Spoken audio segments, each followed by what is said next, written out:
This video will show you how to create a Google form on mobile. I'll also show you how you can share this Google form and then view the results. So first you need to open up a web browser. So I'm using Google Chrome. Go ahead and open whatever works best for you. Once you're here, you need to head over to Google Forms. The easiest way, in my opinion, is to go ahead and just search for Google Forms. Now, you do need to be logged into Gmail for this to work. So if you look in the top right hand corner, you can see I am logged in. Once you get to Google Forms from Google, it will prompt you to log in anyway. So click on Google Forms. And if you're not logged in here, then it will ask you to log in. Click Go to Forms, and it will then open up Google Forms where we can either create a new form from a template or from scratch. Now you can see here it's created a new form for us. It's actually from scratch. So let's go ahead and customize this. So the first thing I'm going to customize is untitled form at the top. If you go ahead and click on it, you can change the name. Once you change the name at the top, it will also change the title. Now you can also go to the form description and write a small description. Once you've done that, you can get to creating questions. Now the first question will be on the Google form by default. Go ahead and click on it and you can then ask the question. So I'm going to ask here, what's your name? If you go ahead and look here at this drop down box, you can see if we click on it, there are some different options. So if we're asking someone for their name, we need them to give it in a short answer. You can also select paragraph,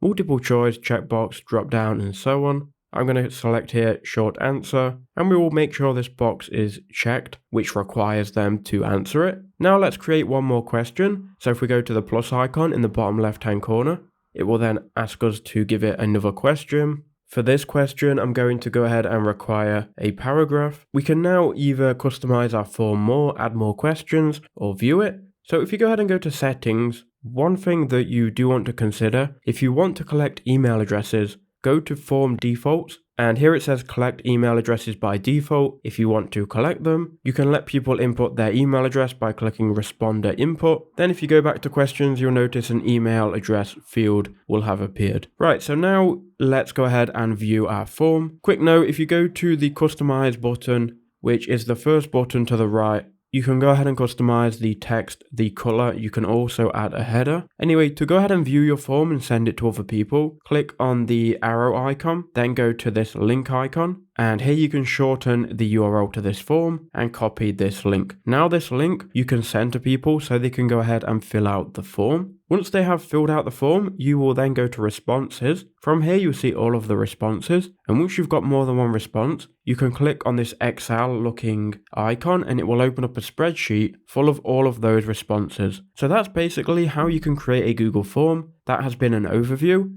I hope that video did help you out. Please do leave a like if it did.